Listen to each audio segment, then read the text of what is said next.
Here we go into a video on Jarret Hurd versus Julian Williams, round 2. And sorry for the late upload. Just been kind of super busy lately. Just haven't had a lot of time. But it was a fantastic performance from Julian Williams. I think that he kind of smashed Hurd, and he just outboxed him in, every part of the ring. He just dominated him. He was just one step ahead. And we're gonna talk about it a little bit. So first off, right out the gate, second round, Hurd says, okay, I didn't like the way that round went. I'm going to look to control the space a little bit myself. I'm going to try to, not allow Julian Williams to own everything. So he comes out probing, shooting his jabs, and look at how wary he is of counters. He knows that the counter punches are coming, that Julian Williams has control of the space, and Jarret wants to be really disciplined here. And coming forward, again, you can see him feinting right there, or feinting like he's being attacked, expecting an attack off of that timing, just as Julian Williams is on that back foot, right? Like he can spring forward. And then Jarret Hurd, right? Because of the fact that he's not allowed to shoot his jabs, he's not allowed to control the space, he's not allowed to touch gloves with Julian Williams. Julian Williams has all the control from the last round. Jarret Hurd starts immediately committing to his attacks, and not setting them up. He doesn't have control of the space between him and his opponent. So he's forced to, when he makes his attacks, to make his attacks without feinting or probing or giving any different looks, because Julian Williams is punching him in the face every time he tries. So he commits to an attack to make it on the inside, and Julian Williams easily slips that jab and then goes to the body. This is the benefit of controlling the space between you and your opponent, is that you can break away all the layers to their attack. You can stop them from being able to trick you into thinking they're going to do something else by feinting or probing, and get them to commit to their attack so that you can commit to the appropriate counterattack much more appropriately. But Jarret Hurd here is actually just trying to get on the inside and kind of fight on the inside with Julian Williams. He's not really looking to fight him on the outside because he had such a horrendous showing in the first round. But I want you guys to look at the movement from Julian Williams. Look at all of the motions he takes in this next 10 seconds, right? 5 seconds, right? Boom, pivot after a right hand. He gets caught with the jab right there, comes back with a counter.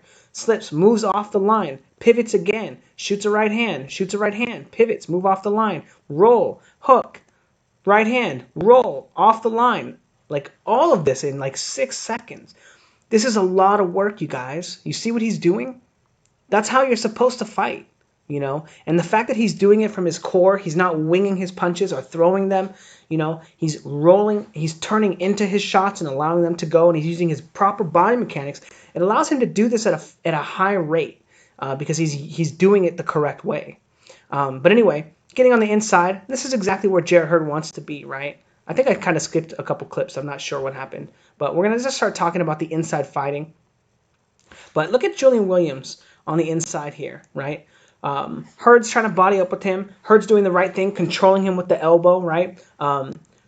Julian Williams might also be pulling on the arm too, but Jarret Hurd is doing the right thing, positioning his body off of that counterbalance that he creates with his arm, right? Pushes off, right? And that allows him to take a step back. And so he can start landing some punches. But Julian Williams doing the right thing, moving his head from side to side. Notice his head is here, right? Now he wants his head on this side, right? He doesn't want his head in a position where Jarret Hurd can transfer his body weight into it, right? Constantly giving him different looks. And now look at what he does after that. Beautiful. Wait, just wait for it. I think it's coming, you guys. But switches his head to the other side. And then notice when he punches, right? Boom, he switches his head to the other side. So this tactic here, right? He can get looks at his opponent and see how he's going to react as well, fighting on the inside. And see if the counters are coming, see if he's going to catch him with an uppercut on the way. And then later, he can start switching sides, boom, and throwing shots. And notice how, again, look at this beautiful work. Boom, boom, boom. And then his head is on the other side of his opponent, right? And then immediately bodying up with him, right? Very important. And again, when he throws the hook, look at where his weight is, right? Then it transfers all the way to his back leg, right? And then he comes back to his front leg. And he just continues to move off the line and transfer his weight appropriately so he can continue getting power in these shots. We'll talk a little bit more about the technique after this when we get on the inside here. But again, bodying up with him. And this is very important. See how his left arm is on Jarret Hurd's right arm? You need to have that control. You need to know where your opponent's hand is so you can know when he's going to be punching you or not. Because as soon as you lose control of that hand, then you need to defend yourself because a punch is very likely to come, right? But if you watch Julian Williams, he's going to push off here, and look at how he takes a step back, and as he pushes off, he transfers his weight so he can get power into that left hand and then into that right hook, you know, because his stance is neutral, I'll say here, but as he pushes back and he controls him with the backhand as well, I'm not sure if you can see it, but he's pushing off, and his right hand is on Jarret Hurd, keeping him there, away from him, so that he can transfer his weight to his left foot, so he can throw the left hook, boom, and then into the right hand, and then again, bodies up with him. Look at what he does immediately after he lands the right hand. Boom. He's going to control him with his left hand. He gets it on his neck, kind of on his collarbone, and then lands another great right hand. Just beautiful work from Julian Williams. And again, notice his weight transfer, right? This is the most important part of all of boxing, you guys. If you can transfer your weight, you can learn to do any of these techniques, any of them. But boom, right hand, transfer his weight back, right hand, left hook, transfer his weight, get back on the body with him, right? Control him. Now look at how he's controlling him with his body. He's leaning into him. He's preventing Jarret Hurd from creating space himself. And then he goes to tie him up and, you know, a little bit of like, I'll say like classic dirty boxing, you know. But again, when he wants to take space, he takes a step back. Whoops. Oh, I'm not sure what happened with my computer. But he takes a step back and he creates the space and continues moving his head off the line, right? Giving his opponent different looks, moving his head. Look at where his head is, right? It's constantly moving. And when the left hand comes from Jarret Hurd, he blocks it. He knows the right hand's coming too, and is able to get under it. And then again, now this is the part where a lot of people kind of saw the shoulder, right? And I'll explain this a little more in depth, but he lands a great right hand and then continues to attack him and catches him with the left hook. But I'll go into a breakdown when they show the slow-mo of that. But I kind of want to just get back to the probing style. After he hurts him, you know, notice how after he has him hurt, after he has him hurt, he doesn't just start unloading shots, right?